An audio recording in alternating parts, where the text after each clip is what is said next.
আচ্ছা, ধর্ম জিনিসটা খুবই ভালো। মানুষের প্রয়োজনে মানুষের ধর্ম, যার যা বিশ্বাস, এটা ঠিকই। কিন্তু পৃথিবীতে তিনটে ধর্ম আছে মূলত: হিন্দু, মুসলমান এবং খ্রিস্টান। ঠিক আছে, আমরা নানা রকম বাজ বিচার করি, একই ধর্মের মধ্যে আবার বিভিন্ন রকম ভাগ আছে। কিন্তু একটা কথা আমার মনে পড়লো, সেটা হচ্ছে মানুষ যখন ভয় পায়, ধরুন রাস্তায় একটা কুকুর তেড়ে আসছে, তখন আমরা সাহায্যের জন্য কি,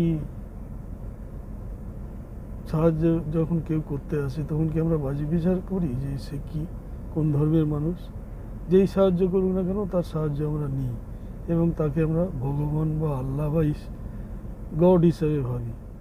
তাহলে যখন ভয় পাচ্ছি তখন আমরা ধর্মের ভেদাভেদ ভুলে যাচ্ছি। ধরুন ভূতের ভয়ে হতে পারে, বা মাঝরাত্রে আপনি একা, কেউ কোথাও নেই, আপনাকে কেউ আক্রমণ করেছে, বা আপনি রাস্তা দিয়ে অন্ধকার রাস্তার মধ্যে একা দাঁড়িয়ে আছেন, কোনো কারণে লোডশেডিং হয়ে গেছে, তখন আপনি ভীষণ ভয় পেয়েছেন বিভিন্ন কারণে, চোর, গুন্ডা, বদমাস, কোনো পশু পাখির আক্রমণ। তখন কিন্তু যেই আপনাকে সাহায্য করবে সেই হবে আপনার কাছে ভগবান বা ঈশ্বর বা গড। ওখানে কিন্তু ধর্মের কোনো ফারাক নেই।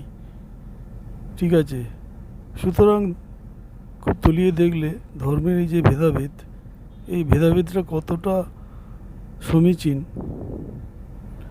সেটা ভেবে দেখার বা চিন্তা করার খুব দরকার আছে।